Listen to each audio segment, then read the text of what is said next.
पाप का फल या पुण्य का फल। एक सेठ बस से उतरे। उनके पास कुछ सामान था। आसपास नजर दौड़ाई तो उन्हें एक मजदूर दिखाई दिया। सेठ ने आवाज देकर उसे बुलाकर कहा, अमुक स्थान तक इस सामान को ले जाने के कितने पैसे लोगे? आपकी मर्जी, जो देना हो दे देना, लेकिन मेरी शर्त है कि जब मैं सामान लेकर चलूं तो रास्ते में या तो मेरी सुनना या आप सुनाना। सेठ ने डांट कर उसे भगा दिया और किसी अन्य मजदूर को देखने लगे। लेकिन आज वैसा ही हुआ जैसे राम वन गमन के समय गंगा के किनारे केवल केवट की ही नाव थी। मजबूरी में सेठ ने उसी मजदूर को बुलाया। मजदूर दौड़ कर आया और बोला, मेरी शर्त आपको मंजूर है? सेठ ने स्वार्थ के कारण हाँ कर दी। सेठ का मकान लगभग 500 मीटर की दूरी पर था। मजदूर सामान उठाकर सेठ के साथ चल दिया और बोला, सेठ जी, आप कुछ सुनाओगे या मैं सुनाऊं? सेठ ने कह दिया कि तू ही सुना। मजदूर ने खुश होकर कहा, जो कुछ मैं बोलूं उसे ध्यान से सुनना। यह कहते हुए मजदूर पूरे रास्ते बोलता गया और दोनों मकान तक पहुंच गए। मजदूर ने बरामदे में सामान रख दिया।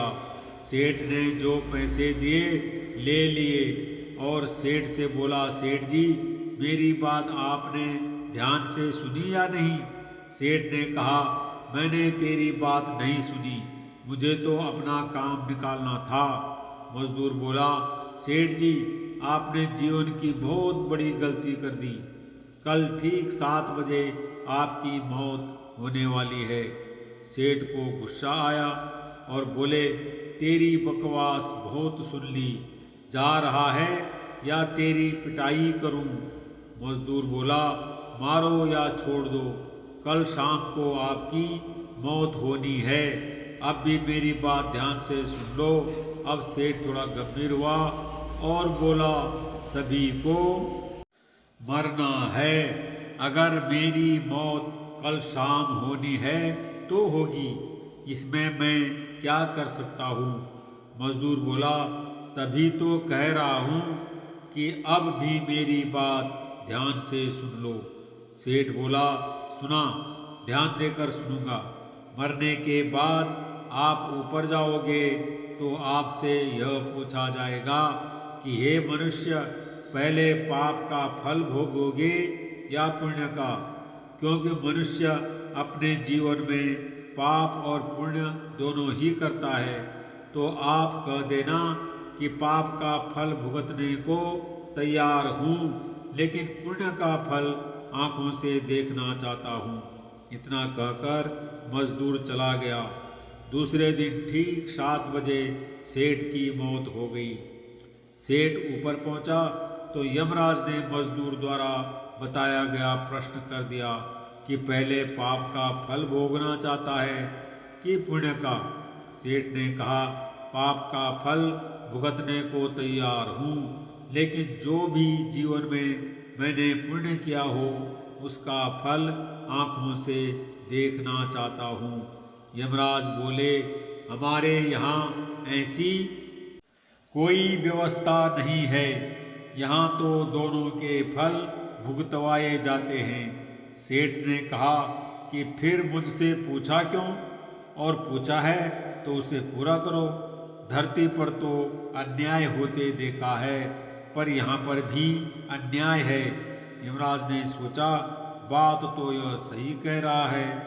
इससे पूछकर बड़े बुरे फंसे।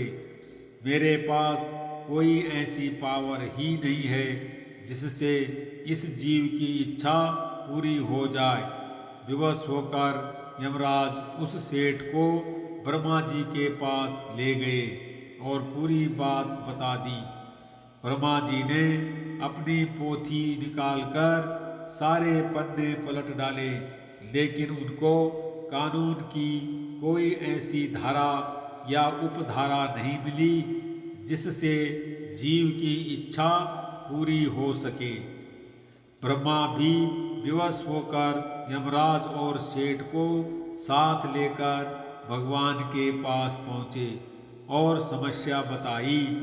भगवान ने यमराज और ब्रह्मा से कहा, जाइए अपना अपना काम की देखिए।